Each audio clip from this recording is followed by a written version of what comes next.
Good morning, participants. Myself, Kamini Singh, architect, urban designer, and assistant professor at Apeejay School of Architecture, welcome you to the final day of our 5-day long faculty development program on outcome-based education. It was indeed an enriching experience for the faculty participants to learn the tactics from the expert academicians and practitioners in the field of architecture. Today, our panel is equally rich and diverse with Professor Anand Khatri, Dr. Manish Chalana, and Professor Dr. Sanjukta Bhaduri. So, without any further delay, we will begin with a presentation by Professor Anand Khatri and Dr. Manish Chalana. I extend my gratitude and welcome you both for being here with us. Welcome, Professor Anand Khatri and Dr. Manish Chalana. Thank you. Thank you, Kamini. Thank you, So, Dr. So, Vikas. sir, I would like to first give a brief introduction about our panelists today. Yeah, thank you, sir. So, Professor Anand Khatri is an architect from GCA, Lucknow, with Masters in Architectural Conservation from SPA Delhi. It was done back in 1996. So, he has about 28 years of experience as a professional architect, and for past 6 years, he's also engaged as a faculty for training future architects. As a conservation architect, he has worked on the Ghats of Mathura and Vrindavan for OECF. He has also been engaged for demarcating statewide projects in historic and freedom trail circuits in the state of Punjab. At APJ School of Architecture, Professor Khatri is responsible for the e-learning, the research cell, and he's a co-convener to NCSBE conference and a GPDP for Kalonda for Ministry of Panchayati Raj. He's a trainer, healer, a therapist, a poet, a theosophist, and a power lifter. He resembles a multi-disciplinary attitude to constitute his sense of life. He is the founder of the Poiesis Society for Poetry and UVCT, that is Urban Village Charitable Trust, which is a research repository. He is presently engaged as a professor in the APJ School of Architecture and Planning. Welcome, Professor Khatri. Our second speaker for today is Dr. Manish Chalana. He'll be giving a joint presentation with Professor Anand Khatri. He's Associate Professor in College of Built Environment, University of Washington. Dr. Manish Chalana has diverse range of expertise that is on urban planning, urban design, historic preservation, urban and planning history, equity, and social justice. He has degrees in architecture from Mangalore University and Masters in Architecture from School of Planning and Architecture, Masters in Landscape Architecture from Penn State University, and PhD on Urban Planning from University of Colorado. He is currently associated with urban design and planning at University of Washington and has parallel engagements in other departments like Department of Architecture and Landscape Architecture. He has worked with eminent professor of architecture, including studios which were run with Francis D. Kitching. He is also a member of the South Asian program in Jackson School of International Studies, that is JSIS. He was previously associated as a lecturer in the University of Colorado and Pennsylvania State University, and also worked in India with the Indian National Trust for Art and Cultural Heritage, that is INTAC, and Housing and Urban Development Corporation of India, HUDCO. Additionally, he has been consulted for various international projects, mostly around historic preservation, and has the Center for Preservation and Adaptive Use, CPAR, which strive to connect academia to practice of historic preservation. Not just academics, he is also a writer. So he has published on topics of urban design, planning history, and preservation in a variety of journals, including Future Ontario, Journal of Architectural Education, Journal of American Planning Association, Journal of Planning History and Planning Perspectives. He has co-edited a book on topic of urbanism in Asia along with Jeff Howe, titled Messy Urbanism, Understanding the Other Cities of Asia.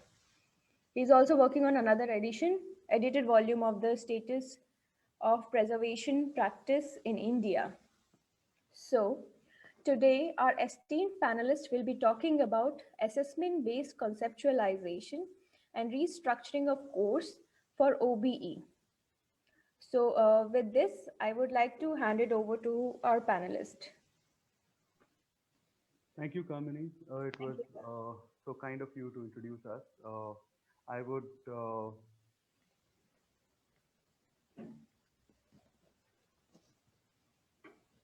I would start with a screen presentation. You know, initially we had plans to have a silent presentation with a little bit of music. It has been heavy stuff. You know, everybody has spoken so well. It has been such a well-researched uh, faculty development program, and people with so much of clarity have spoken that there was very little to figure out what is left for us to talk. But nonetheless, although we are repeating what people had said, it's more of a confirmation. So this discussion actually begins with the inculcation of research in education, wherein we believe that research is like a glass pane. The reader should be able to look through instead of being caught up in the language jargon. Simplification is the rule. That is rule one. The second thing is a focus on what we know as the word faculty and how different is a faculty from an academician. So since it's a faculty development program, so I would rather focus on an academician than just on a faculty. So what I have to say here is that if teaching hard, smart, and better will not solve it, what will? Are teachers tired of being teachers? Teachers need to stop being teachers and become human beings. There is a human being in all of us, which I personally feel, which needs to get connected to architecture. Now, in this discussion, we are taking up the assessment-based conceptualization of OBE. The dialogue that we believe must be taken up in this process of assessment is architecture architecture, or has it become something else? Does architecture fall under OBE, or does something that started as OBE is now a core at the foundation of many other branches of knowledge? Architecture might have begun as architecture, but it has actually grown beyond the limits of architecture itself. Like we talk about a human being, wherein we believe that human beings have a physical body, an emotional body, and a mental body. Similarly, architecture has got a tactile part to it, and then it has got a emotional part to it, and then it has got a mental part to it. The physicality of architecture is the build, the outcome. The emotion is the theory that keeps on running around it. The theoretization that is happening, the discussions on sustainability, the discussions on OBE, green building, and so on and so forth. These are the discussions which are the emotional surgeons, which is actually trying to control the body, to give it energy. And then is the mind, that is the final assessment based parameters, wherein architecture is rethinking and rediscovering itself. So while I actually go on to the discussion on assessments based through parameters, before that I would like to highlight a few things, something of what Professor Akhtar had talked yesterday, and it was talked by Dr. Vandana Saigal earlier also, wherein she actually talked about, and both of them talked about colleges of architecture being a part of art colleges. The college that I am from, that is GCA Lucknow, which is now AKTU, is also a college which began from an art college. It was a college of fine arts. So we have umpteen examples, and new institutions like SSAA and JSAA are taking up the same format. While looking for formats of expansion, or while looking for compatible formats of education, they are adopting these college formats. The next thing that I wanted to talk about here in this evolution of architecture as a profession, which is hardly a 100-year-old phenomena, is that architecture as practiced today is not even a 100-year-old profession, and the built precedes architecture. So The dialogue, as in point 3, is whether it is architecture or is it built environment, whether it is art or whether it is design. According to me, art and the built environment precede architecture and design. So we need to relook at it. Things once again at this juncture where we are reassessing. Also, I'm highlighting the 3 years course of Bahos here in terms of architectural education, because in terms of engagement with what is happening in the profession, I personally feel that there is less engagement. Training is too little. The kind of engagement that they can provide with the real field is something which is not essentially happening in the course. The structure of the course is like this. We are first taking up the status quo, then we are talking about a critique, and then we have our reflections on gaps and strengths. So the status quo we are discussing under the heads of academicians, course curricula, students, and the outcome of BR. And then we have critiques on it, and then we have our gaps and strengths. So the structure proceeds like this in this format, wherein I have certain pointers for status quo, then a critique, and then reflections. So, but before we go on to the structure of the 4 aspects, that is the academician, the course curricula, the student, and the outcome of BR, I would like to ask you all a few things which you may ask yourself, The human species, human beings as a species could not have survived or populated the earth without the built. Built is inseparable from our body. We are not as we are today, we are a part of the built. A dog, a cat, a chimpanzee, a gorilla, a tiger can survive without the built. They need a nest for procreation or they need a cave for procreation. But we need it on a day-to-day basis. So the species has got altered, and that is why the built becomes so inseparable. Now, then the second thing that I want to ask you is that although we all understand that we are in a very economic system, economic interchange of things in our life, but do you all agree that the building flow chart, that is the assembly of areas, is actually the economic diagram of the use to which the building is put to? The third question is that is there a national thought on architecture? The fourth, how much have you learned from buildings masons? I have learned a lot. That is the dialogue where I want to question engagement. The fifth, is architecture tactile? As a physical art, can technology replace physical materials, learning through drawings, etc.? Can you separate arts from architecture? The sixth is the institute just an organization, or is it an institution of research? The energy that the word institution carries is something which is of utmost importance whenever we talk about the betterment of a profession. The next is that have you asserted what you feel is right as human beings who are living, as teachers who are teaching?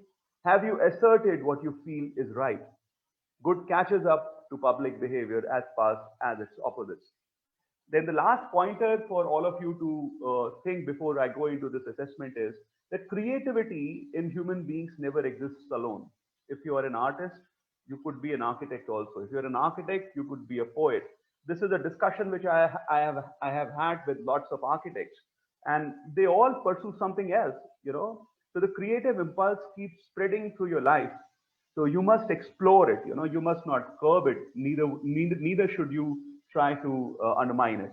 The first discussion on academicians is, I'm just giving you certain pointers on status quo.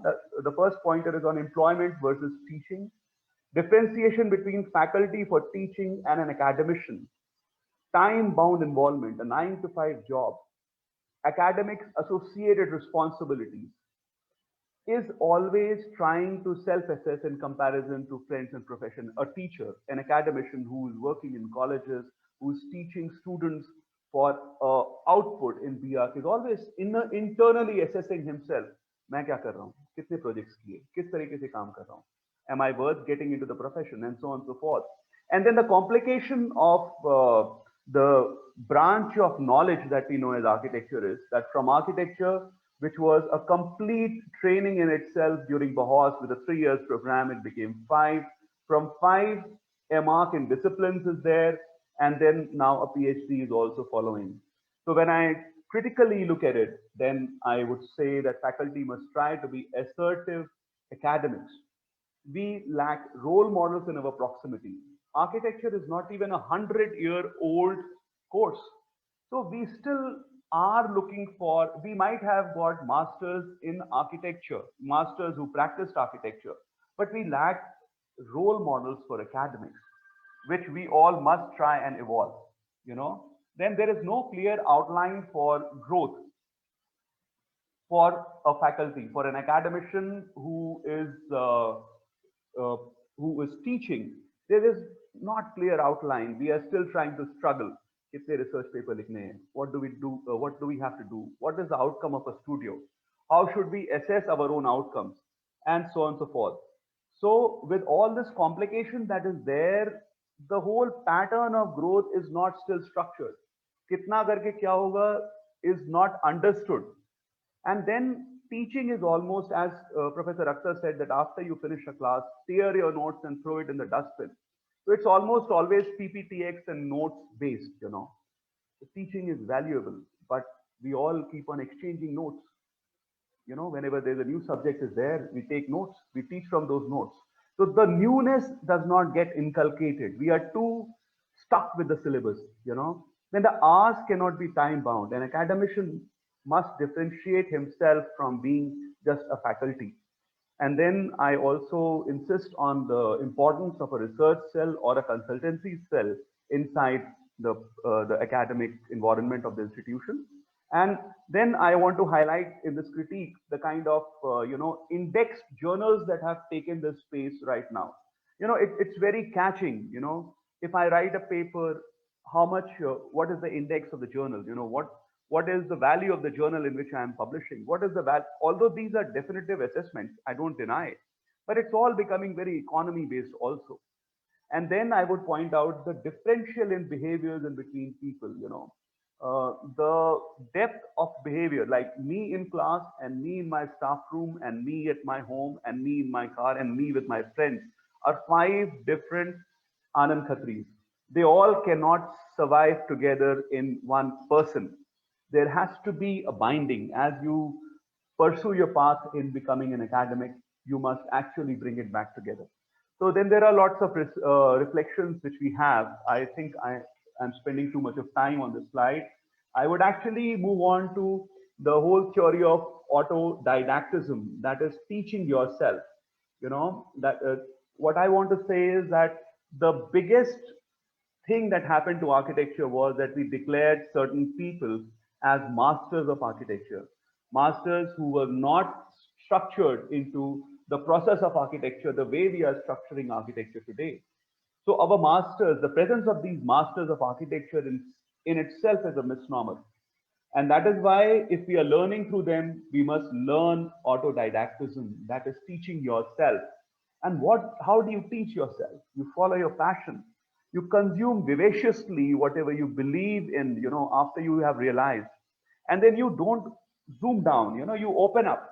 Architecture might be talking about a little bit of anthropology, a little bit of sociology, a little bit of law, a little bit of professional practice, but it has not gone to the point where it has gripped the neck of these subjects and created its own subjects. Is there a discipline like building law? Is there a discipline like building sociology, building economics? Taught in their areas, we must actually surge out and impregnate other disciplines with the idea of architecture to establish this profession. And it is on the architect faculty, like you call a structural teacher to teach structures here, a sociologist to teach sociology. Why can't architects go and teach a little bit of architecture to other disciplines? Now, the thing that I want to draw here through these sketches is the kind of involvement that a faculty should inculcate in terms of a hand-based engagement. The limiting factor of technology, of what was said earlier by so many panelists, that technologies come and go, but creativity is always inculcated by a hand involvement, you know. So look at this wonderful blackboard drawn sketch. Nothing can actually substitute it, you know. So and I would also like to read out something which actually was written in Ayn Rand's novel. The engagement of Howard Rock with design, it says that he flung the sketch down on the table. He bent over it. He slashed lines straight through his neat drawings. He stopped once in a while and stood looking at it, his fingertips pressed to the paper as if the hands held the building. His hands had long fingers, hard veins, prominent joints, and wrist bones. Now, if you look at this text very carefully, and if you look at how you engaged with your design carefully, how you developed forms when you were all students, and working with the physicality of architecture, you know, so the way in which a good chef's hands are imbued with all the spices and the liquids which go into cooking, an architect's hands have to be imbued in the material which he's dealing with, whether it's pencil, the material of creativity. It cannot be a distancing of a keyboard. So many times in our architecture, we had looked at our plans upside down, turned them here, turned them there. It's known about so many architects that they would destroy their drawings just a day before the final submission. And then they would actually redraw the whole project, because it is only after the first sketch is complete that you are clear, you are at a point of clarity that you have met all the parameters. Now, in line with the whole thought, this is an appreciation of the faculty in the college. I wanted to say thanks to AKTU, wherein they brought us an opportunity to work on the an MOPR projects. And the faculty worked for 6 months along with their education without missing a single class. So the urge is there, the urge to work is there. Then, as a faculty measure, during COVID, we all developed an e-learning channel, which has got about 100 lectures to which each faculty member in the college is a part. And each realized that giving out is an act of developing yourself. A faculty or an academic is like a hole in a dam. The more the water flows through it, the more you give out, the more you gain, because the flow increases. The size of the hole, that is your head, which connects you to the universal knowledge, it increases. Your intuitive capabilities to understand interconnections increase. So give out openly, don't hold it to yourself. And AKTU does recognize endeavors of faculty. Our director and AKTU got together to recognize the efforts of faculty members. And as a part of the whole discussion on faculty, syllabus, and the status quo and the critique, this is an integrated approach towards integrating different subjects into design. So trying to establish a correlative is also a part of faculty. How becoming an academic, of how the academic approach of different disciplines imbued with design takes you to a stage where you can integrate design-based research with architecture. So these were certain thoughts on which I could write down on the academician which is developing while teaching students about architecture. And then I am summing up this discussion on the academicians with a few questions. The first question is that which lecture do you remember from your teachers? Which specific information that they gave you? I remember none. But I remember my teachers. Teachers are mentors. They are carrying. It's like a student is like, if my memory is like a blank sheet, then each teacher is like a color which leaves a imprint on me without me remembering the specifics of what was taught. But nonetheless, I do remember how the teacher was. So memory and retention, learning and retention. Retention is very psychosomatic. You have to build academics in your personality so that you can impart something to the students. Now, this is a critique on the students today. I personally feel that after a 12th in science and after a training in science, a student is geared up for a lot more, work than what is given to them. Although I understand that in this area of in this time of blended learning, we are missing on so much more because the student is actually far away from us. And the lack of physicality of education is impacting us. But nonetheless, the student has got immense energy. Get into a dialogue with them is extremely important. they are resistant, they are hesitant, they are emotional. Most of them have got some or the other kind of a, modern emotional issue, so although they are malleable, but they either have got a attention deficit disorder or something or the other that is there. I'm not saying that everybody is ADD, but they seek attention. They want to talk to you. They want to talk to you normally. And then if you talk to them normally, they would not work. So it's a very tricky bag. It's a very, very tricky bag to handle. If you're good to them, you will not get submissions. If you are bad to them, you will not get a hearing from them.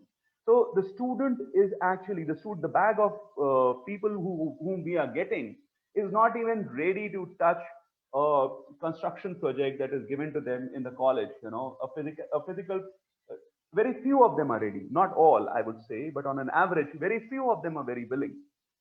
When I give a critique on this whole thing, I personally feel that the student is overqualified and but at the same time is less mature. So there is a maturity which is lacking, and there is a lot of art that architecture is needs, and these students who are coming from a lot of mathematical and physics and biology and chemistry background.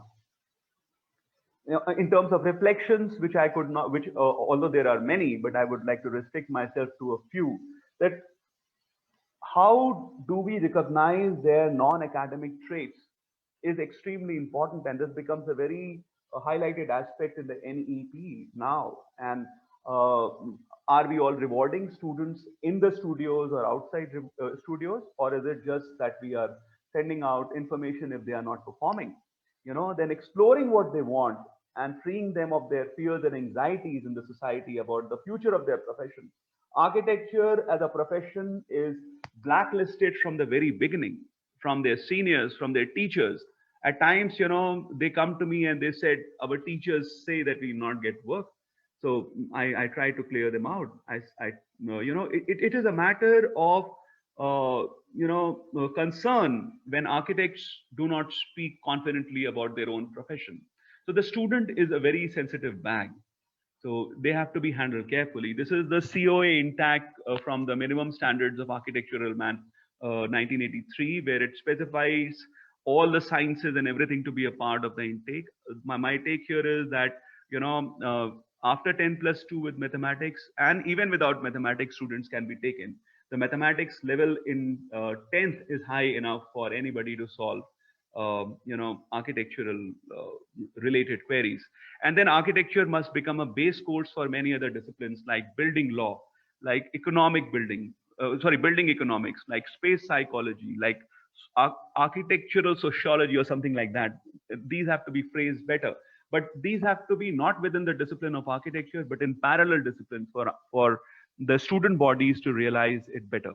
Now, this was an analysis that we had, I could get on the kind of, students who are there in terms of the emotional formats of students as based on different practicing psychologists and all. So a particular type with the same feedback in terms of education can lead to a very different kind of an architect is the point that I want to make here. Then there is a discussion on the course curricula, a course structure which the Council of Architecture gives us, and the kind of books that are prescribed in our syllabus. I reviewed the syllabus for a particular subject, that is 301, design in the third semester, across 5 different institutions, starting from our college, AKTU, to SPA Bhopal, to Sushant School of Architecture, to what the council says about the subject, and there was one more, Jamia Millia Islamia. So with all these reviews, I have certain pointers to share. What I want to say is that the outline given by COA is extremely free, but nonetheless, the outline, where are the outlines? Yeah, it's here. I'll come back to the previous slides once I discuss this. There are certain, there is a certain degree of variations which we need to clarify, like utilizing various methods for developing out of box creative skills for design of small projects. Now, this out of box methods, various methods, is a very important key. At the level of an institution, it is very difficult to sort it out, you know. Then the structure of exercises, has to be detailed a bit more. We are all developing TLEP programs, and I can share certain programs which are 14-page development programs into how to do a design problem with certain heads, which I could get from Sushant. But they are, although they are amazing as a document, but liquidating it to the point of instruction is something which requires immense effort. You know, as a part of the, when I could compare all the syllabuses, as a part of the whole process, I would say that there are certain missing links in this process. I would also like to illustrate a few things. This I read out earlier. That the kind of questioning that you inculcate in a student, as a curriculum, you don't have to hit the nail directly. You don't have to actually approach design as design, So you have to look at how education through the centuries has taken place for understanding built environment and settlements, or maybe the art of building, maybe geometry, arts, ethics, logics. Warfare could be replaced by economics, and geography are important subjects. But if you are hitting the nail directly, the sense of questioning does not get inculcated. What I believe is that if you push the student to ask the right questions all his life, you have taught him enough, you have taught him the necessary. But in the curriculum, the subjects are hitting very directly. It's like building and construction. It is not developing materials for building, So once we are teaching building and construction, then we are teaching alternative materials, and then we are teaching, other things. So instead of teaching brick, if you tell them developing bricks for construction and go back down into the strength of the brick from day one, the size of the brick, what kind of sizes of bricks have been used, and why should a brick be a brick of a particular size? What is the reason for this modularization? How do we arrive at this size? None of us has discussed, but we must actually at least root them with the right questioning. So although they will be making their houses with bricks and shading and hatching bricks in the same way, but nonetheless, certain questions must be there when you put a brick there. So that is the whole thought that I wanted to convey through the slide. And also, I'm a great admirer of J. Krishnamurti. So he also believes that on the path of spirituality, which in reality is not different from any discipline that we follow or anything that we live with or spend time with. So similar to it, we must understand that if we know how to ask the right questions, then even to reach that question demands a great deal of intelligence and sensitivity. And this is an example of an exercise. This is just to detail out a little bit on the curriculum. I mean, this is an example of an exercise from Kriva, wherein body activity, that is walking, and a chapel, here, as in this case, a part of the city that you are in, which is the next image on the to the right of the chapels, and an activity, and a person. So taking the four of these, a design is evolved. Now, it is difficult for me, a person with fixed ideas, to find interrelationships in between such varied things. But at the first year, if you are coming up with this kind of a model, so then definitely the exercise has got a lot of potential. Then this is the first year level of observation. This is again from Kriva, in terms of rendering, in terms of detailing activities. And then this is the final year thesis slide again from Kriva, because here in the representations that you see, the representations of a woman is taking out cow's milk, and so on and so forth. It is very mature. The inculcation of design is also there. There is sketching also there. I look forward for this kind of a thing happening around us in our students. It's not about the students. It's not about anything else, but how we are structuring our curriculum. The inculcation of art has to be to a substantial degree, and they have to be taught presentation. Well, these were the comparatives. This is the syllabus 301 from GMI. This is the left hand side is the program which is at Sushant. It's a 14-page program, and then this is how we do our TLPs. And now, as I had explained earlier, while discussing the whole structure, we must understand that the physicality of all architecture. Why I emphasize on handwork and drawing and design is that the physicality of the basic drawing is the ultimate strength of an architect. You know, the example that I often give to my students when they don't draw their drawings properly is that I tell them that you are being paid in every project only to draw. And the example that I cite is that if an architect, a sociologist, a dancer, an engineer, and so on and so forth are all bidding for the same project, what is your strength? Your strength is nothing but drawing. Being able to convey yourself in the drawing is the basis of it. So if I say that this particular thing is the physical body, if I say that this is the physical body of architecture, then the emotional body is here, which is actually grouping it on top, and that emotional body is actually something which is actually gripping it from the top. It is actually giving it energy also. It is giving it thought. It is giving it direction. That is universal design, urban design, green buildings, and so on and so forth becomes the emotional body. And then,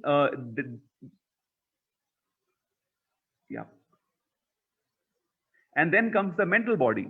That is the Council of Architecture, the syllabus, the university controls, the anthropometric data, Newfort's data, the NBC, the bylaws, the climatic data, the economics of material and construction practices. So architecture actually, if you think, is quite tied down. And an architect's capability lies only in design. So that inculcation of design, the inculcation of art within design is the only relief to an architect that is possible. So why is my slideshow not proceeding? Yes, proceeding. Now, the outcomes of a BR course, how does a fresh architect or a architect inculcate it into the profession or inculcate it into academics or inculcate it towards a master's course, look at the whole program, and how do we look at it for betterment and how do we analyze it? The first thing that I would say is that I have hardly heard architects as murderers. They don't murder. They are good human beings on an average. They are not criminals. So as an education, it is doing good. As an architect, as an education for educating people into a disciplined way of living and also a very free way of living, it's doing good. They are good party animals. They have good tastes. Almost every architect maintains a signature style for clothing or hairstyle or something like that, or maybe a pen that he carries, and his looks, his openness and maturity in terms of addressing social gatherings is far ahead of engineers. And people, all of you would have received this compliment, tum to architect ho. Lekin, what happens is that in the beginning of the profession, there is a lot of initial struggle, and there are architects. I mean, it comes as a boon also, but it's also a very limiting factor. After this struggle, you look at your achievements, and they are very little. The career is very arduous, very demanding, and that is why architects slip off into parallel professions. So whether I look at the arduous nature of the work, or as an opportunity or a limitation, I would not like to comment. But they slip off into different fields like interior design, like construction, like filmmaking, like website designing, like like somebody like me who has started writing poetry for his own creative satisfaction. So what I'm saying is that the whole the nature of difficulty in profession has to be addressed. Also the payment of fee has to be looked into. See, an accountant is able to demand because an accountant is demanding. An accountant also pays. An architect does not demand. An architect does not pay. There is a problem with the economic engagement, the engagement of money. There is a problem in giving confidence to the person whom we are making into an architect. At times, when I see teachers tearing sheets of paper, not right now, but in my school days, or maybe, earlier, or maybe somebody, destroying the sheet of a student, then I actually personally feel that some amount of energy which is given to the student, some amount of confidence to be himself or herself is more important. There are so many people who do that also, but the student is almost toned down with work. He's drugged with caffeine, he's having coffee and tea and waking up nights. And so this whole process is given to him as an understanding that if you're an architect, you are denied the right of a good sleep. You're denied, you are given additional responsibilities, you are given additional struggles.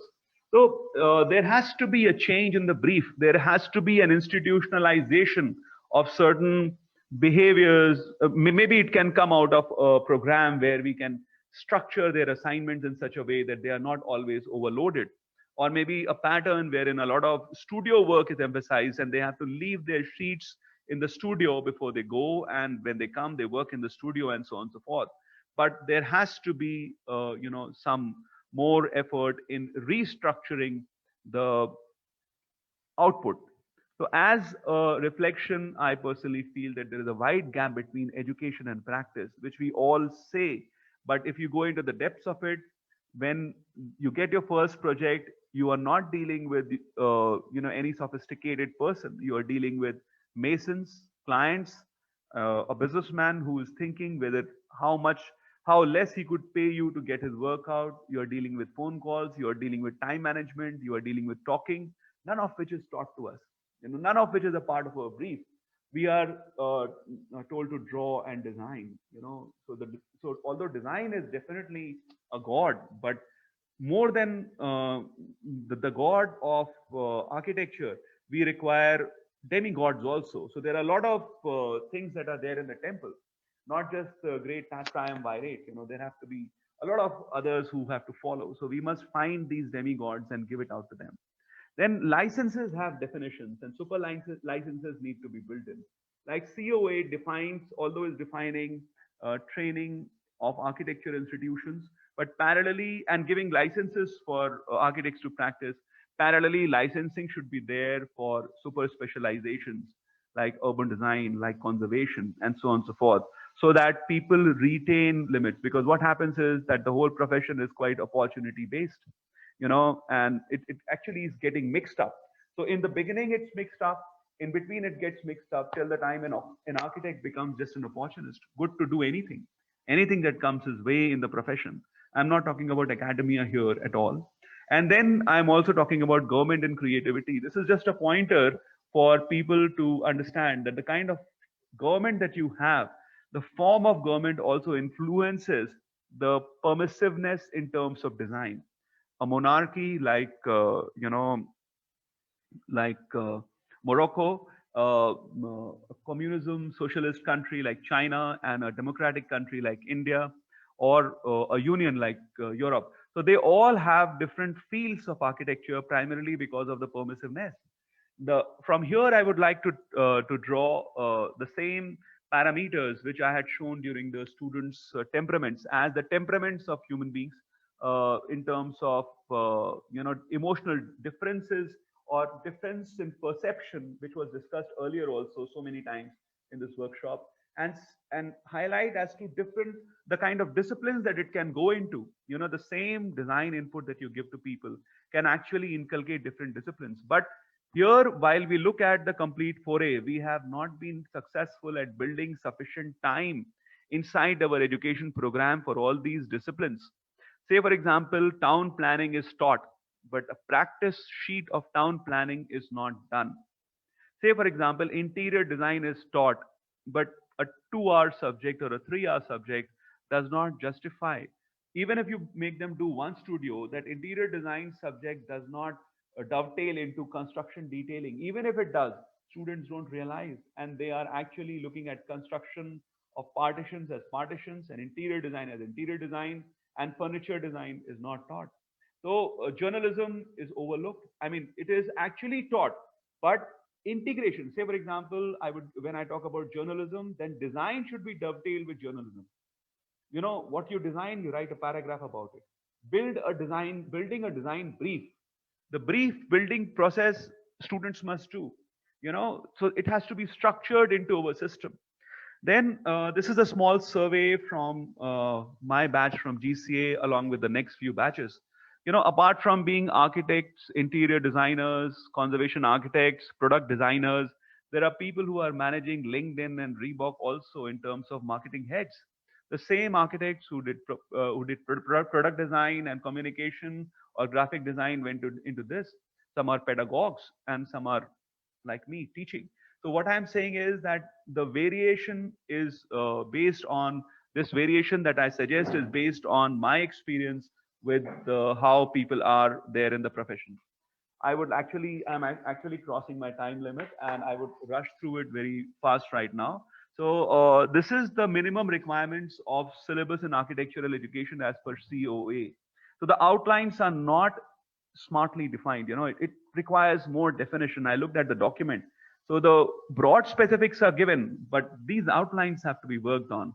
And as compared to RIBA, when I talk about the outcome in architecture, in terms of detailing out the client responsibilities and the brief building, COA does not have a document on client responsibilities and brief building. So this is where I end my discussion, and I would request Professor Chalana to take over from here. And thank you all so much. I think questions can be taken up at the end of the session. Would it be good, Kamini? Yes, sir. Yes, sir. Yeah. Yeah. We Thank can you. take it at the end. Thank you, sir. Yeah, sure. Dr. Chalana. Dr. Chalana is my classmate, and he is now a professor with the University of Washington. So apart from studying together, it has been a great, journey wherein initially I was always talking about why academics with him, and now I talk about how academics with him. You know, so I'm very happy that he is with us today. Thank you, Anand. I didn't mean to rush you, but you'll have to plug me in. I think I'm still running out of juice here. I'm hoping that you can hear me fine, everyone. Okay. I'm going to share my screen. It's still not charging. So should I just go out?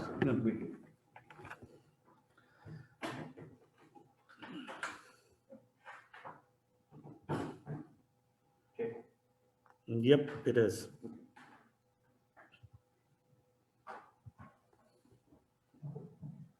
Okay.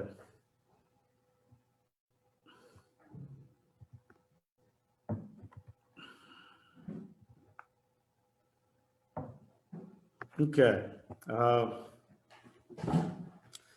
hoping everyone can hear me. Good morning, and it's an honor to be here among such luminaries. So, as Anand was saying, we've heard so many speakers talk about OBE as well as multiple different pedagogies. So, in all honesty, my brain is saturated with information, and it's trying to process all of it. So there's a lot to digest. We heard about the status quo of architecture and its multiple and possible futures. So at the onset of the presentation, I'm just going to take about 20 minutes or half an hour to complete my presentation, so we have time for Q&A. At the onset of my presentation, I just want to clarify that it's not a comparative assessment of US and India system, because these systems are very different, and there isn't enough time in the presentation to bring them to the same level of comparative framing. So I'm to yield any meaningful insight. So I'm just going to refrain from doing that. But having said that, I would draw from my experiences as an academic and a student in both settings of India and the United States. I've been a student in India, a student in the US, a faculty in the US, and also a faculty in India. I was a visiting faculty in SPA in 2015, and I do a lot of guest speaking. So my talk, unlike Anand, which is very rich in detail, is mostly at a meta level. So in that sense, it's complementary to what you heard from Anand. Broadly, there is no system of education that is perfect, even as we strive to create one, which is really our job. But all systems have their strengths and gaps, and we need to be critical of those. Like I said, I don't know how much more I can add to the good discussions that have been ongoing, but I'll give it a shot. Um, in the first slide, you see Ben Franklin's quote, which has stayed with me for a very long time, because it really makes sense even in its simplicity. Something like, if you tell me, I forget, which is what Anand was talking about. Like, when you don't really remember your lectures and the content in that sense. Teach me and I remember, which is a greater degree of interaction, and then involve me and I listen. So those are the moments from your education that stick with you, and you carry them and build upon them. So, and I think that there's some sort of insights for that for outcome-based education. So, I'm going to problematize OBE very quickly. OBE, in India, broadly, there is a lack of liberal arts foundation post high school, right? And liberal arts foundation, I feel, and others as well, feel that it's a vital foundation for young minds, for flourishing as well as well-being. So for the first 2 years in college in the US, most students engage in liberal arts foundation, which is liberal in Latin means free, and arts is a principled practice.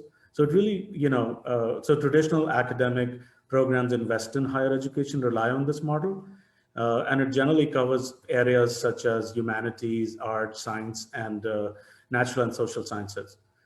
So the student gets to explore ideas and methods across these disciplines. So they learn about critical thinkers and philosophers. So they have some knowledge that really helps them read critically and write clearly and think broadly. I think that's a system that at a meta level, we do not have this system. We really catch them young and put them in disciplines, and we make them really efficient engineers, but then they really do not know much about the context of the world around them. So that is one critique. I'm not saying it may change, but this is something to think about. So, Albert Einstein said, and we have a system that relies on testing a lot, which is changing, but it still does. Everybody is a genius, but if you judge a fish by its ability to climb a tree, it will live its whole life believing that it's stupid. So in that sense, OBE needs to be mindful of this as well, of different abilities, different backgrounds, different experiences that students bring to the college. So I tried creating this mandala sketch for OBE. It's not developed. It still has a lot of issues, but engage me, if you will, for a bit. OBE has come in vogue worldwide in the last 2 decades and has been adopted by various educational systems worldwide. And its primary goal is to generate, let me see if I can add, is generate a learner-centered education, which is all nice and noble, right? So it wants to enhance the quality of teaching and learning through curriculum development, which is the next square. Right? It tries to do that by enhancing curricular development, skill development, and quality assurance, right? And it has a built-in assessment model, in it. So there's a degree of accountability as well in the system. So so from here, once the curriculum there, you go into careers, right? You go into multiple careers. So I think this OBE should actually be around this square.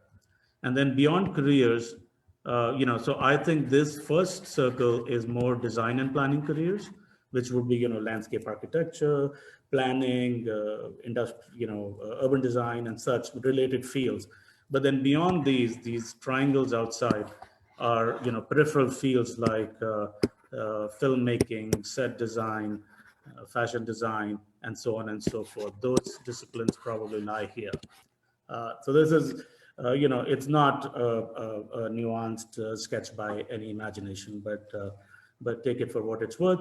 It has been argued that OBE benefits students to take charge of their own learning, and they're better prepared for professional life.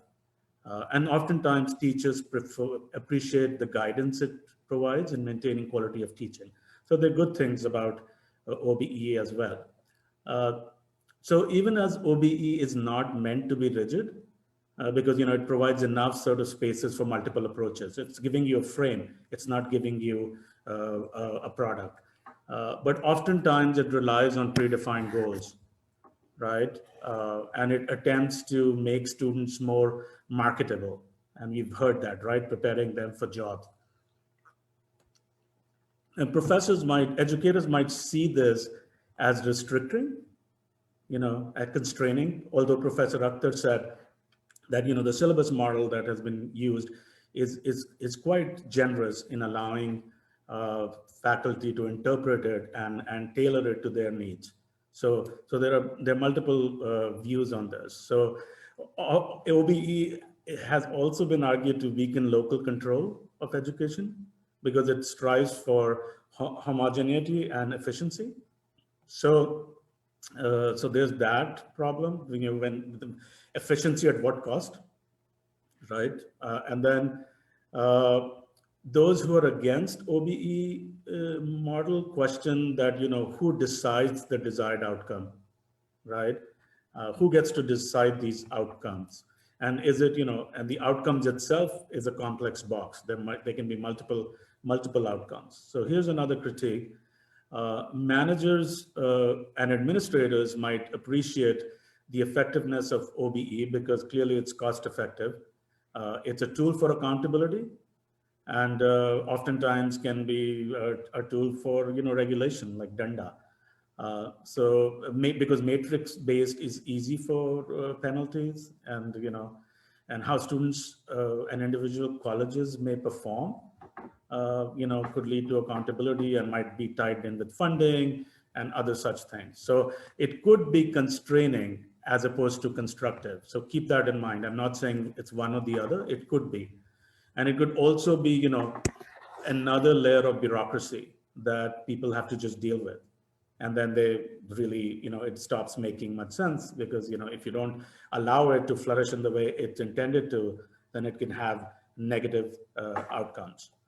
One of the things, before we can determine output, we need to determine input, right? Not everyone has the same starting point.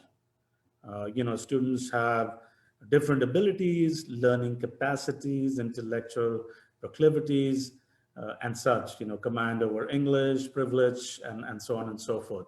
Once we admit them, it is our responsibility to nurture them. How do we do that? Because not everyone, even if we use the equality model and provide them with the same stool, they may not have, the same view.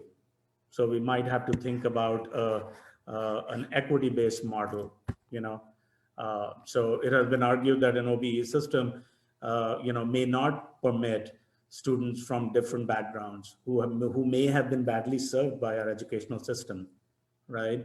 Who may not have command over language, and they may have to deal with juries and reviews in English here, and that's not fair on them because you've actually admitted them. So and another way to problematize OBE is, outcomes are not easily defined. As I said, there are multiple ways in which you can nuance OBE, and if it's not nuanced properly, it can stifle creativity and innovation.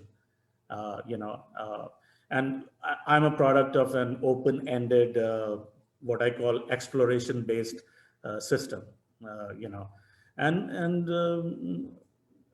in all honesty, it served me all right, because nobody comes out of an undergraduate system fully baked, and they shouldn't be, because as it was covered in other talks, learning is iterative and lifelong, especially in professional disciplines. So we, as educators, we do not need to take the pressure on us that we have to you know churn out fully baked products, which would be a disservice to them. So how do you nuance outcomes? What is that box of outcome, right? There are multiple outcomes, and how are they intersecting, and so on and so forth. So these are some of the things one has to be thinking about. Uh, and then another thing that I want to mention, which Anand talked in his presentation a little bit, is between learning and education. So learning is cognitive, as you know, it's a cognitive process that happens even without formal education.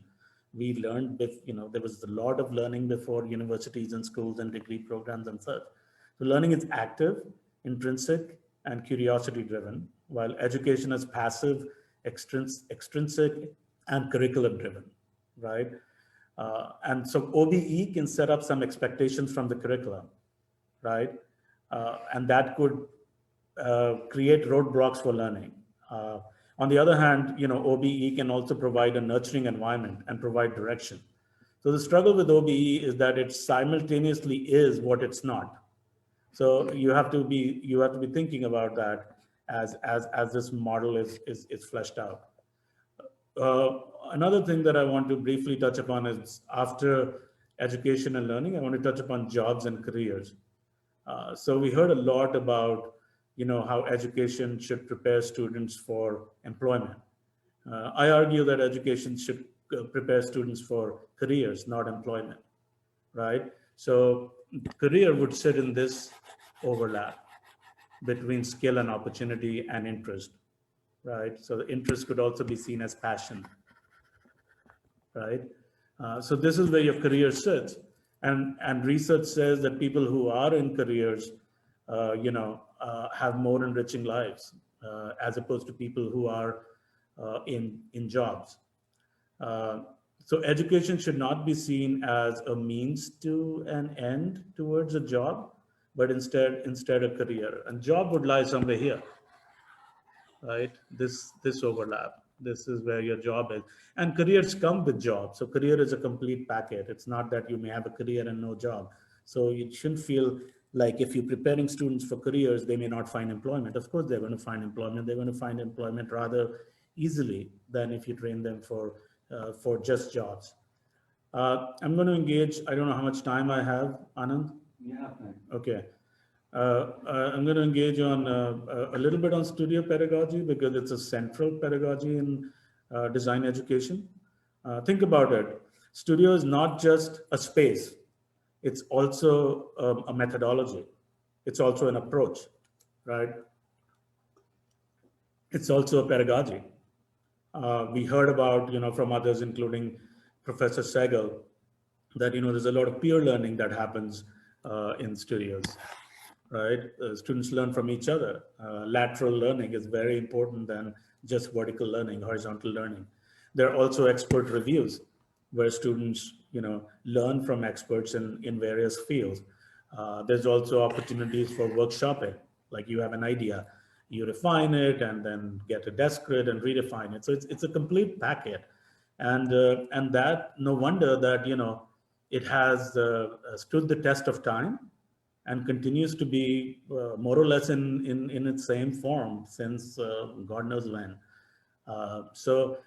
But I'm suggesting that, and I'm not the only one. People have suggested. This is from something that I wrote with some colleagues. We need to reimagine studio pedagogy, uh, you know, uh, and and integrate it with research. Uh, because oftentimes in the studio pedagogy, even though the studio is more or less the same, the role of the instructor is changing from being a sage on the stage.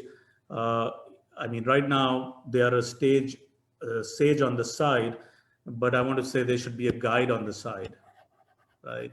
So they need to create openings and nurturing spaces for students to sort of, develop their own ideas. Even though, as instructors, I have to stop myself because I just want to talk and tell them, this is better because I have more experience.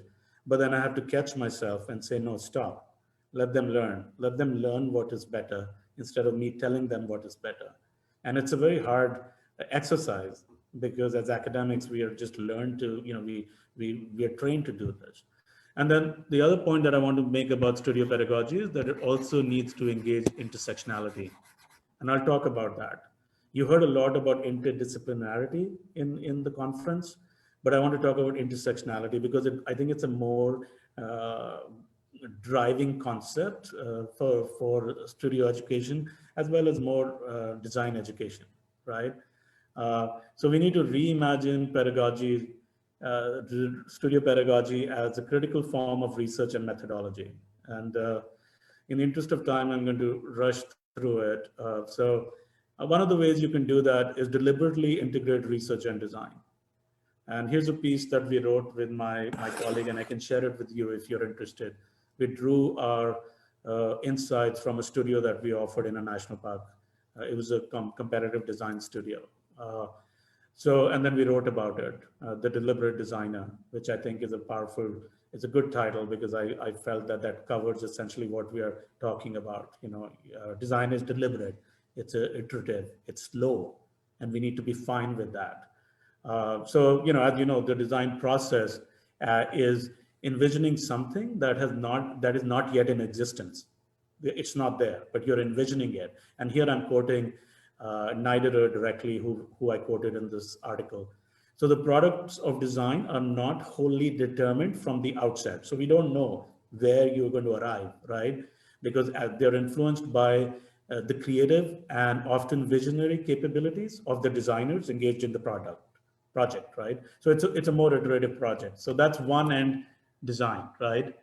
On the other hand, research is, contradicts design in that research is more empirically constructed, it strives to generate relational information by employing methods of evidence, reasoning, logic that is accessible and usable for, application.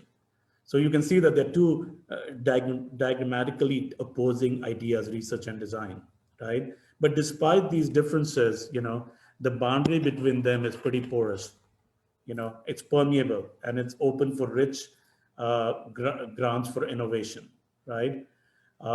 So research is understood more broadly as a search for knowledge, and design offers multiple ways for that knowledge production, right?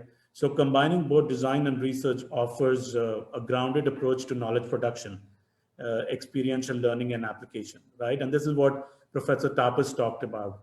He said something that stuck with me. He said, I'm a reflective practitioner, which is very powerful because, and this is what Anand does with his work with the urban villages.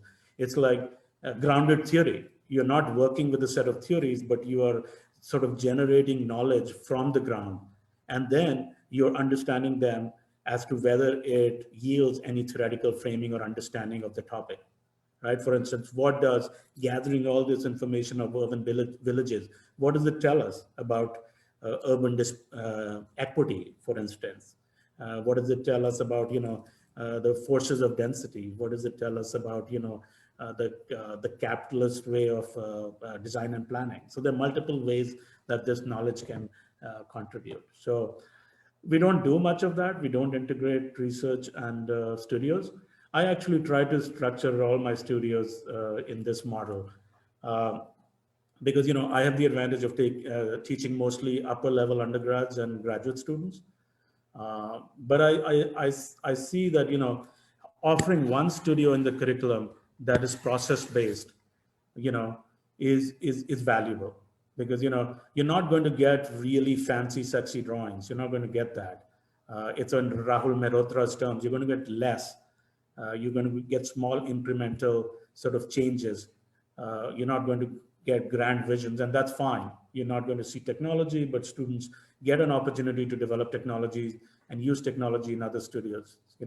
So there's no harm in trying a studio that's completely process driven and relies on these kinds of outcomes, right? On butter sheets and ideas and thoughts and log notes and other such things. So this is a studio that I offered in Kumaon, Himalayas. And we literally sort of, used, and what I see about studios, I'll talk about that studio briefly. What I see here happening is that, we put the cart before the horse, right? Oftentimes in the studio. And then there's derailment. And then we shouldn't be surprised when there is derailment, because you put technology here. Imagine this person as technology. Imagine this person as product, right? And you put process here. It should be the other way around, because process is rich, it's messy, it's valuable, it's oftentimes unsettling. You cannot hide behind drawings. You cannot, do all that things, tricks that we do in school. And it's very revealing, you know.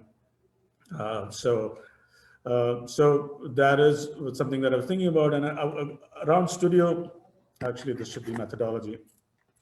In the Kumaon studio, in the interest of time, I'm just going to give you some sense of how I structured it. In the Kumaon studio, I used PRA, which is a participatory rural assessment methodology. It comes to us from social development.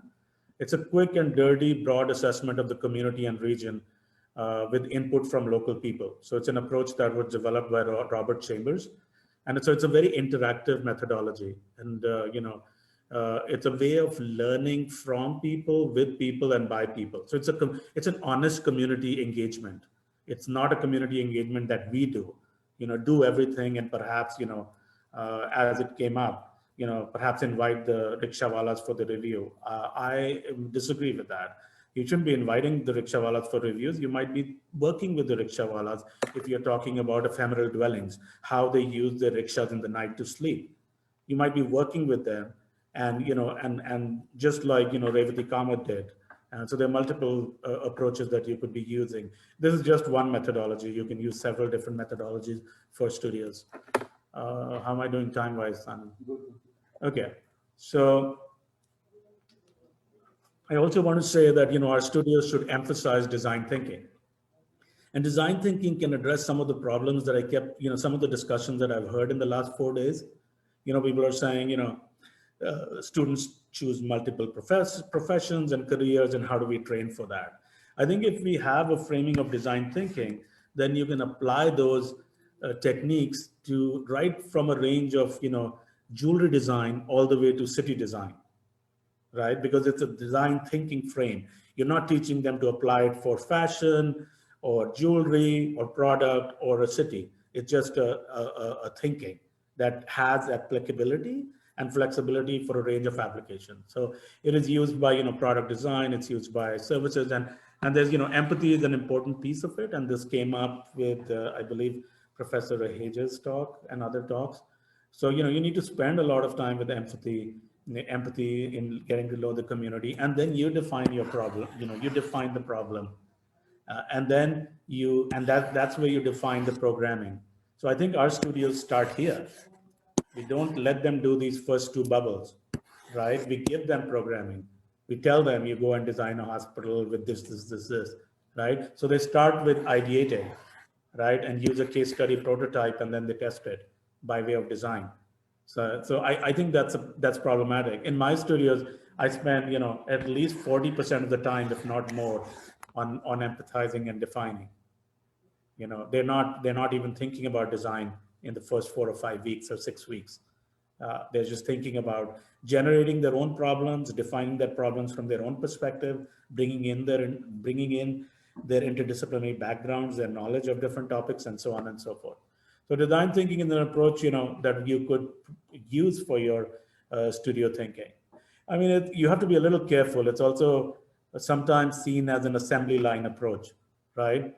Because you can create practical and innovative solutions to problems. And that's my grudge, because it allows for repeated innovation and has business value. And that's why, designers like Michael Grave and others have just gone, had a field day with it. But it can be meritorious for our work, because you can include, you can frame it with critical theoretical framing also. You just don't have to use it as is, as you see in the image. So, design thinking can include visual perceptions that would allow students to, see, organize, and interpret the environment. And, it would also clarify visual thinking techniques such as, what we talk about in our studios: form, materiality, color, and such. All the sort of, the communication techniques that they use in their representation. So I'm arguing, you could use, and in my studios, I also try to use a theoretical framing. And oftentimes it fails because students are not that advanced, but it's okay to give them a theoretical framing or have them design their own theoretical framing, right? I show you here a sketch that I made, that was made, for my articles, which looks at the urban informality and global modernity in Mumbai, just titled Slumdog versus Millionaires. This is not a studio example, but I'm saying that, theoretical framing is the structure that can hold or support your studio work or research or anything, right? So the theory will explain why the research problem in your study area exists. So for instance, a studio that engages, let's say, Marxist theory and frames it using the lenses of equity and social justice. For instance, you could use David Harvey, who is a critical Marxist geographer who uses social processes to look at the relationship between class and race, and is very critical of capitalistic planning. So you can, once you have that theory, then you would not see designers and planners coming up with proposals like this for Dharavi, right? Dharavi is a very different indigenous vernacular. It's high density, mixed use. It has spatial economy and so on and so forth. To organize Dharavi in vertical forms is problematic. Yes, it brings density, but it completely dismantles the intimate relationship between lives and livelihoods. And this is a model that uh, Charles Correa called this a sophisticated land grab, right? So you could frame your studio on urban informality using a Marxist framing, for instance, and let students sort of look up at least one philosopher, if not many, to understand what that framing is and how would that define their intervention in the site. Simultaneously, you can use framing of feminism that we heard about in the conference. The framing of feminism in a studio could be, it would challenge patriarchal planning and societal structures that have limited women's engagement in the city. There are many books. Daphne Spain comes to mind. She's written a book on how women saved the city. And then you should definitely have students read some philosophers who have resonance for urban theory. Lafave, Henry Lafave, Michael Foucault, Agamben, and some. They've all contributed to urban theories that can refine studio pedagogy. And I think one last thing about studio pedagogy is, what I talked about, intersectionality. We heard about interdisciplinarity in the conference. Everyone talks about how professions are becoming more interdisciplinary, but I think intersectionality is a more complex and more revealing concept. Because it relies and acknowledges that everything is connected and everything is informed by each other. So as with the connections lead to transformation, and transformations lead to complexity. So the world is very complex and messy, and we try to organize them into neat boxes just for our ability to understand them better. And it's okay to do that. Put them in boxes, but then let them out of boxes also and see how they intersect. So the concept of intersectionality, for all those who are interested in it came out of feminism and during the civil rights era in the US in the 1960s. So for instance, feminists were arguing that the experience of all women are not the same. Yes, they share experience based on gender, but there is variation based on race, class, So take example of black women. They're both black and female, so they are subjected to discrimination based on both race and gender. And then if they are poor and queer, you can imagine how complex that would be. So so there is shared experiences, but there's a lot of variation. So intersectionality is one thing that you should try to mobilize in studios, because it makes it messier, but it also makes it richer.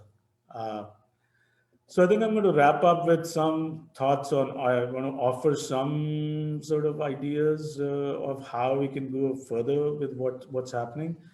So in the various talks, I heard people talking about how the new generation of students choose from different professions, right? So I'm guessing they mostly choose from design and planning disciplines, which is landscape architecture, architecture, planning, urban design, and such. But then there's also people who choose film studies, fashion, and set design, and so on and so forth.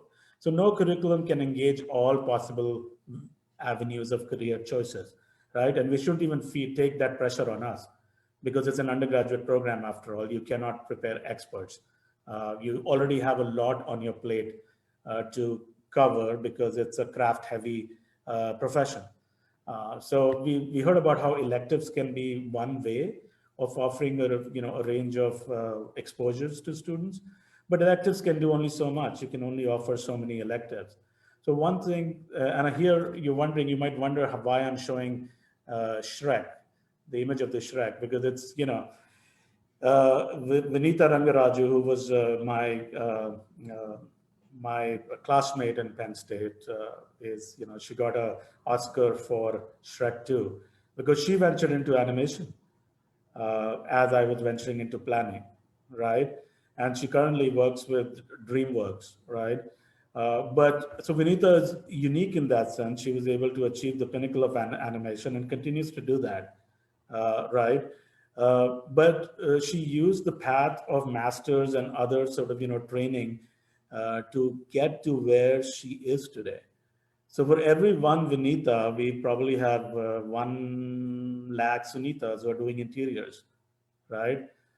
So perhaps our efforts are best suited for this box and not this box, because this box with design thinking, you can just prepare students for this outer peripheral box, and then they can take it from there. There's good enough training that they can move on from there, like we've all done, right? Nobody trained me to be an academic. Nobody trained me to be a planner, but they left me somewhere here, and then I carved my own path.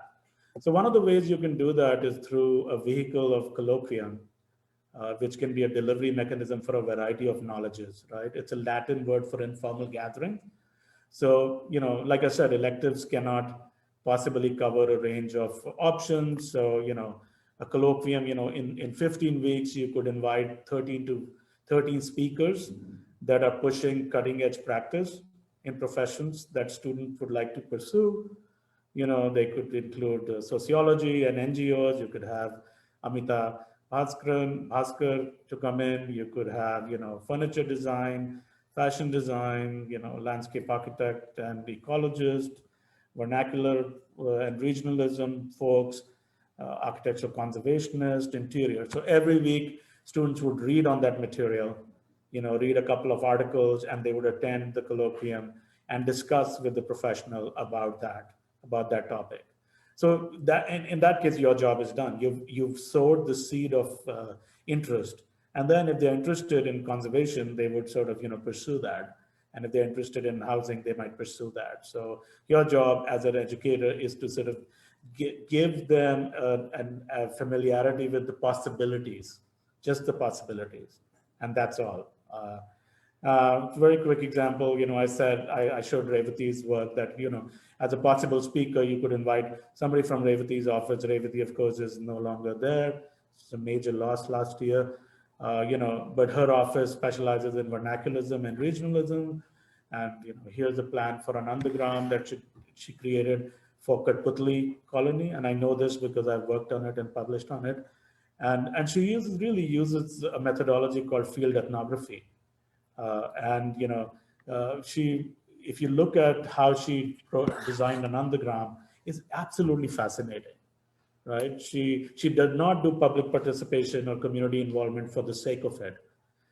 You can hear her oral interviews. She spent endless hours with people who brought their understanding of urban form and spaces and lives and livelihoods from Rajasthan, and she worked with them in arriving at these forms, right, which would work for them in a new setting. But of course, you know, the capitalist planning model that we live in, uh, DDA did not approve that, and now we're going to have this by uh, Rahejas in place of Katputli, right?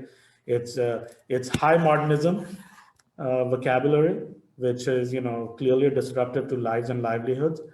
Uh, Populations cannot or do not want to organize their lives in vertical forms.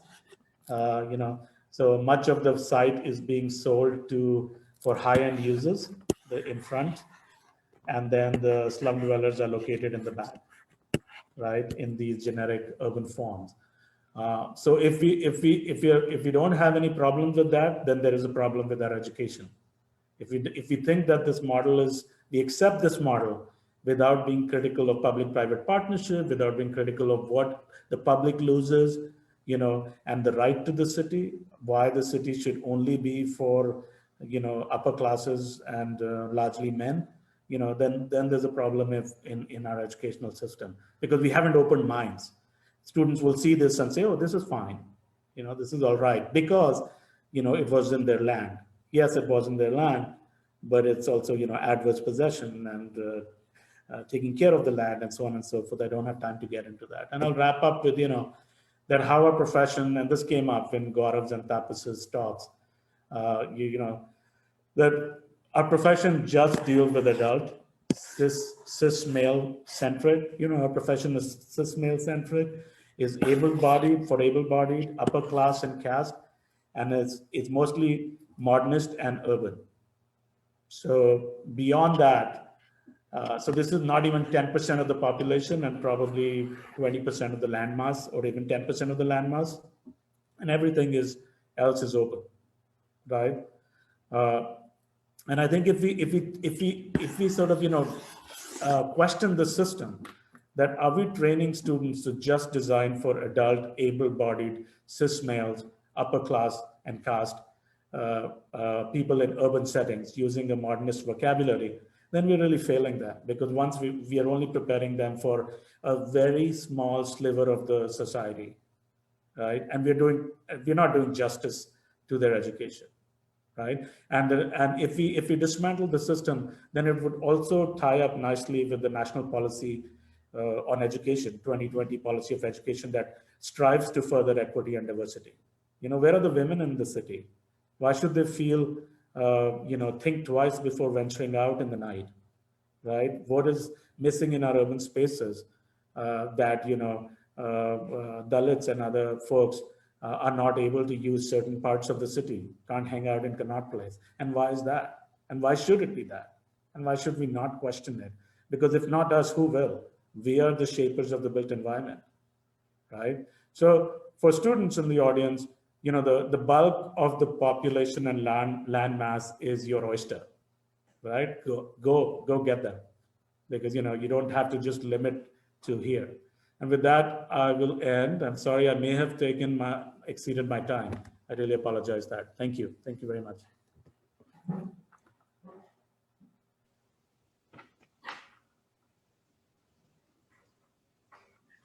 Thank you, Dr. Manish and Professor Anand, for such an intriguing session. This talk has definitely reinvigorated the idea of research through design and have energized out faculty participants. The insights from India and United States were interesting to look at. Dr. Manish, I agree that the role of instructor plays a vital role, and how empathizing before defining the project is crucial for orienting the ideation process in the right direction. It seems that this presentation has raised several disagreements, and there are many concerns which I think show how engaged and attentive our audience is. So, without wasting much time, I would like to begin with the questions and answers and concerns that we have received. So maybe I can group two.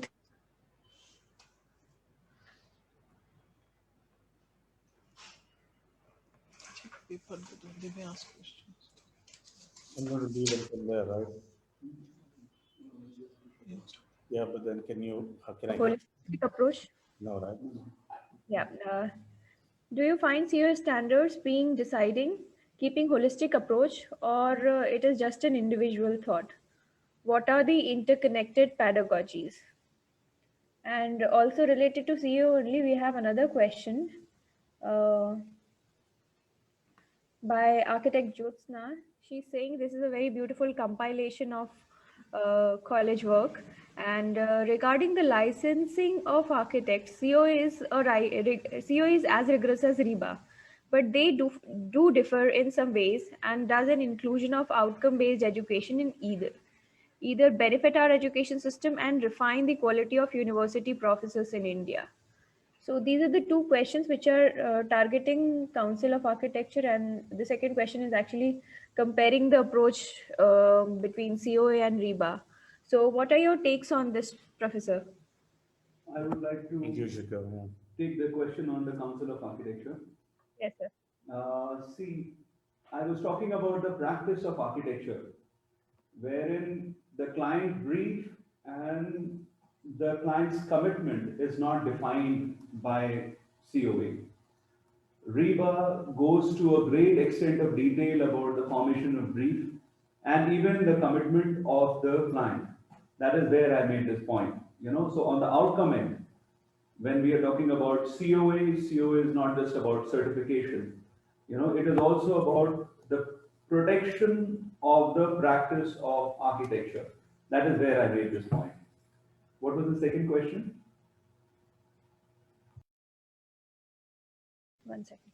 Yeah, so second question was about comparison between COA and RIBA, about the licensing. COA is as rigorous, but what are the differences and how does the inclusion of OBE in either benefit our education system? And especially in case of India, how does it refine the quality of university professors? So you're muted. So you're muted, Anand sir. Hi, am I audible now? Yes, sir. Yeah. So I may not be able to define the quality, the question on the refining of the quality of university professors in India, but I can definitely tell you that if you keep the outcome that we are getting in terms of an architectural training being the basic training for so many other leaps which people are making. So, you are not directing the process, you are not energizing the process through a direct effort, but you must realize that the theory that you give them, the training that you give them is making them take the leap under whatever circumstances and opportunities. So that leap is very important. The council must recognize it. The council must recognize that this leap can be taken.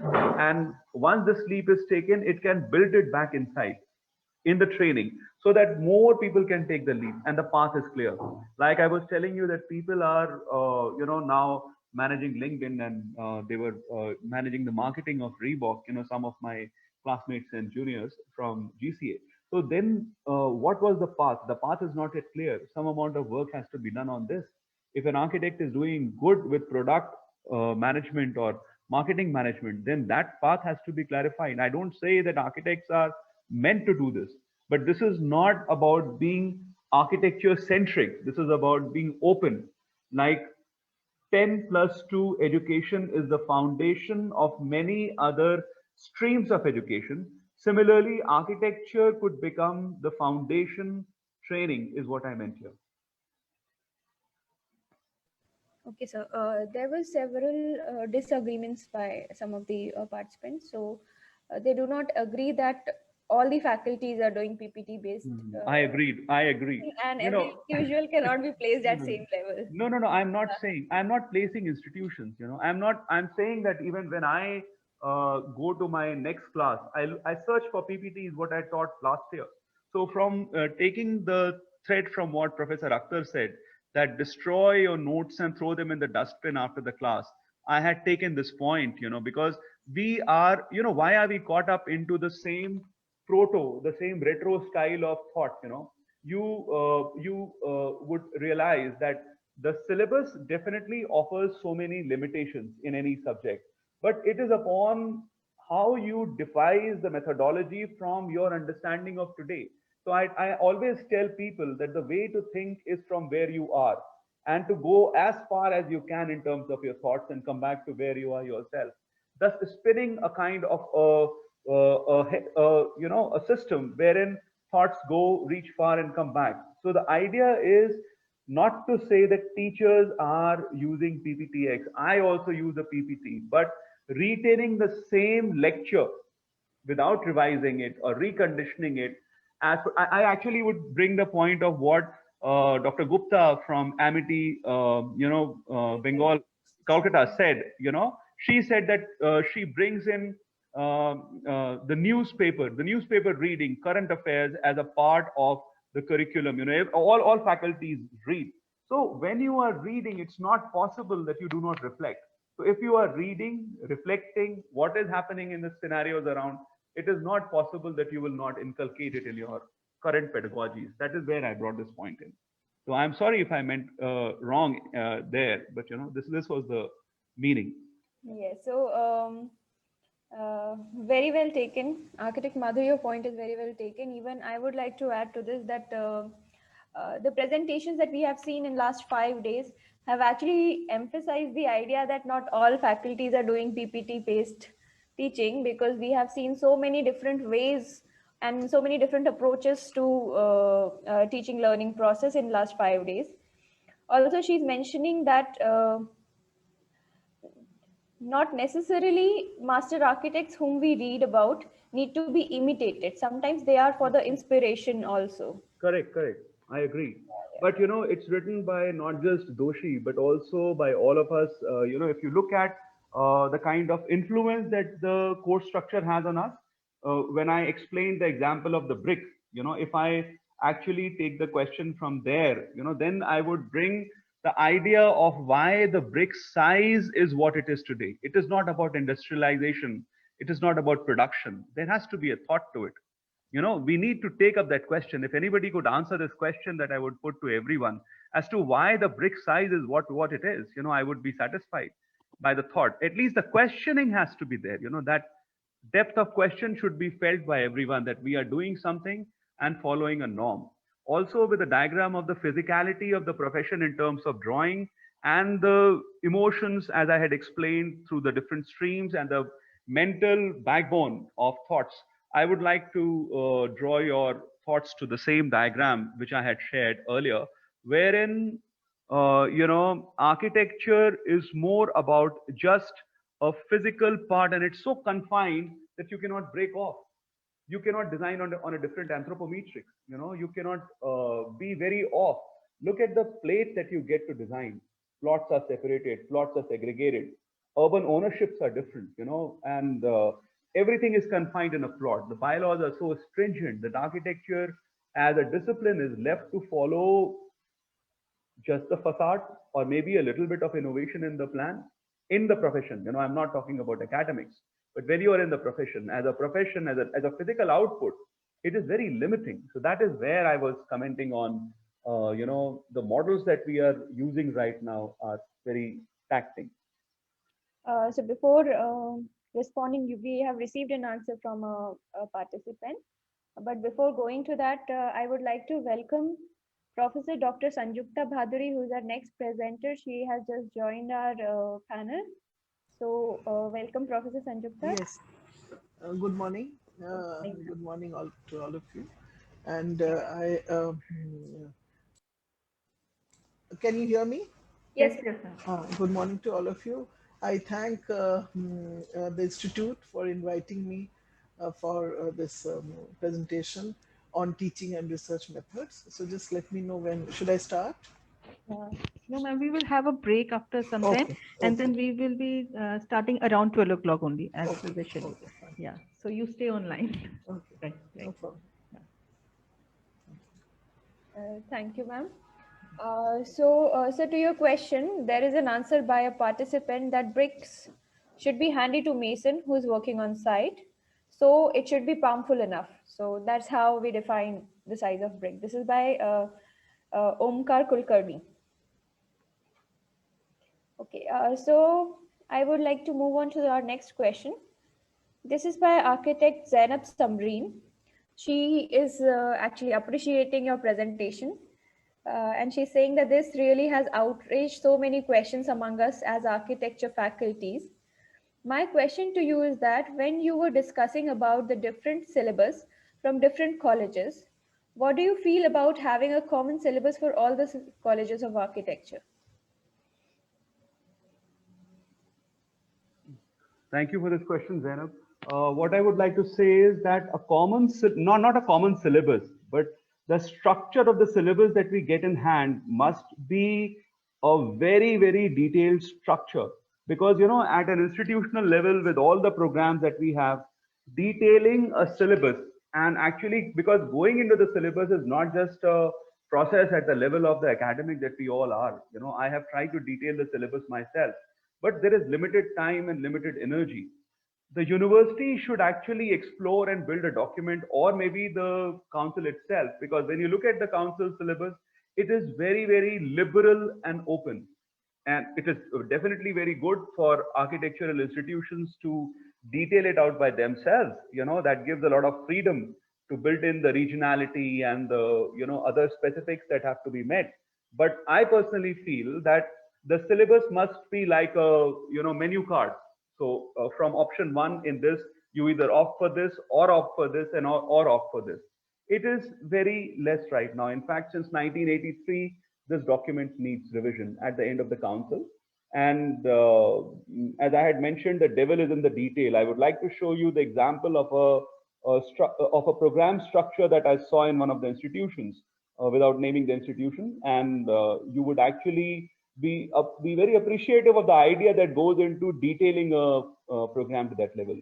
Can I share a small program, Kamini, for a few? Yes, sir. Please try to be brief because we have many more questions left. Oh, I'll just show it very quickly.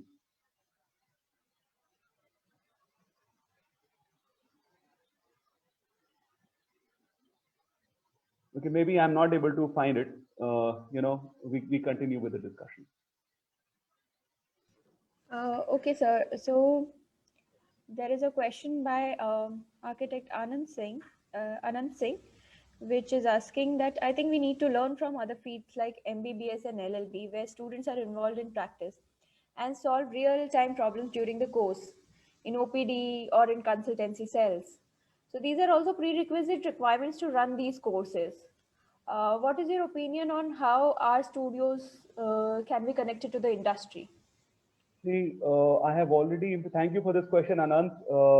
It's nice to know that somebody, it's nice to know the craving inside, every faculty wants to connect to the reality of the situation outside with the students. Because without connecting to a real-time problem, I personally feel that the consultancy cells and the research cells could be an option. So that is the way to take it ahead. And every institution must imperatively run these cells inside the college, and a unified teams of teachers and students could take up these things. Then we have an anonymous attendee who is asking that it is a system of sponsor who's putting the money in the project and serving the sponsor. So when I think it's related to when you talked about how we respond to our clients. So neglecting the minor influencers is a problem of social structure and human behavior. Human values and ethics and empathy toward all was always the outline aspect of our profession. What is your opinion? So I think this question goes to Dr. Manish. Yeah. Can you repeat it again briefly, some of the main points? Yes, sir. So it is a system of sponsors who's putting the money in the project and serving the sponsor. Neglecting the minor influencer is a problem of social structure and human behavior. Human values and ethics and empathy towards all was always the outlined aspect of our profession. So what is your opinion on this? Well, my opinion is I have the luxury of not being a practicing a designer. So I have more radical opinions on this.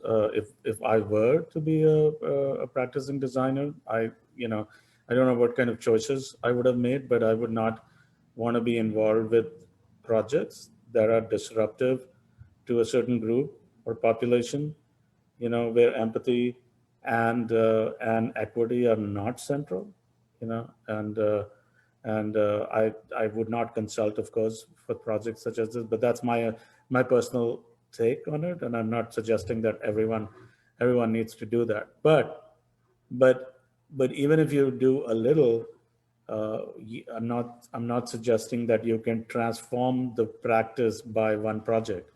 You can only, even if you dent it, even if you dent the practice, and or sort of steer it in the right direction, that itself is a contribution, right? So anything mindlessly pursuing client requests, right, is something that's unfortunate. But and I'm not going to get into whether you should be doing it or not, but our profession has more grander goals than just provide, uh, going by a checklist of what the client wants you to do, right? You don't have to be go to a university. You might, that's why perhaps architectural education need to be rethought, because if you're just going to churn out uh, technology whizzes, people who know, can do a lot of good drawings on the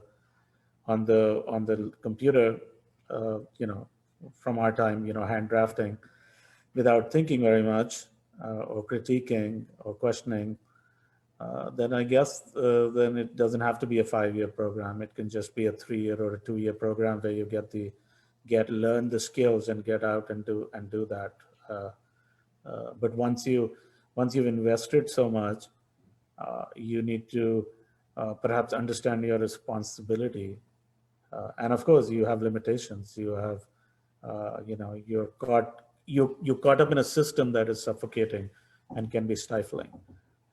And so, but at least try to uh, dent it and steer it in the right direction. Right, sir. Thank you, sir.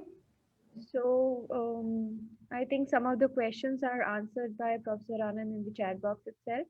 And since we are short of time, we would like to put an end to this session. So with this, I would like to request Dr. Bipasha to felicitate our panelists.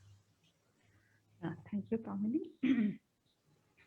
Thank you so much, Professor Anand, Professor Manish, Chalana ji, for such a mind-blowing, I suppose, the presentation was. There were so many questions that means a whole lot of participants are very much engaged in your to listen to you, your views, your ideas.